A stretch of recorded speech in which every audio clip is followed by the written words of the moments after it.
Hi friends, ముందుగా మీరు నా ఛానల్ చూస్తున్నట్లయితే లైక్ చేయండి, షేర్ చేయండి, అలాగే సబ్స్క్రైబ్ చేయండి ఫ్రెండ్స్.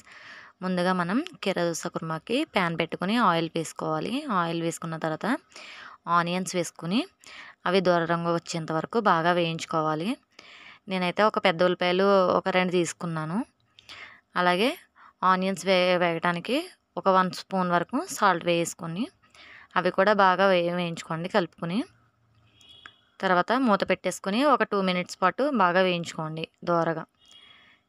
చూసారు కదా, ఇలా దోరగా వేగిన తర్వాత ఇప్పుడు మనం దానిలో కొద్దిగా అల్లం వెల్లుల్లి పేస్ట్ అనేది వేసుకోవాలి. ఒక 1 స్పూన్ వేసుకోవాలి.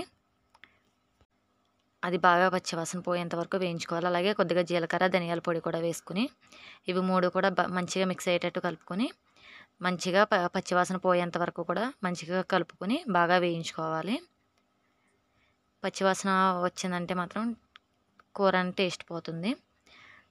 దీన్ని ఒక 5 మినిట్స్ అలాగా మంచిగా సిమ్లో పెట్టేసుకొని మూత వేయించేసుకొని ఇలా వేయించుకున్న తర్వాత ఇప్పుడు కీర దోస ముక్కలు అనేవి కట్ చేసుకున్నాయి దీంట్లో వేసుకోవాలి. అలాగే టమాటో కూడా నేనైతే ఒక టమాటో వేసుకున్నాను. పెద్ద టమాటో అయితే ఒక టమాటో వేసుకోండి, లేదంటే 2 టమాటాలు వేసుకొని కొద్దిగా పసుపు అలాగే కొద్దిగా కారం మీ టేస్ట్కి సరిపడినంత వేసుకొని ఈ 3 కూడా మంచిగా కలుపుకోవాలి. ఇవి 3 మంచిగా మిక్స్ అయ్యేటట్టు మంచిగా కలుపుకొని ఇప్పుడు మూత పెట్టేసుకోవాలి. దానిని కూడా ఒక 5 మినిట్స్ అలాగే సిమ్లో పెట్టేసుకుంటే చూసారుగా ఇలా మంచిగా మగ్గి ఆయిల్ పైకి వచ్చేంత వరకు ఉంచుకున్న తర్వాత ఇప్పుడు మనం దాంట్లో సరిపడేంత వాటర్ పోసుకోవాలి. ఒక పావు లీటర్ వరకు వాటర్ పోసుకొని ఇప్పుడు మంచిగా కలుపుకొని సాల్ట్ కూడా చెక్ చేసుకొని సాల్ట్ ఉందో లేదో చెక్ చేసుకున్న తర్వాత ఇప్పుడు మంచిగా కలిపేసుకొని మనం మూత పెట్టేసుకోవాలి.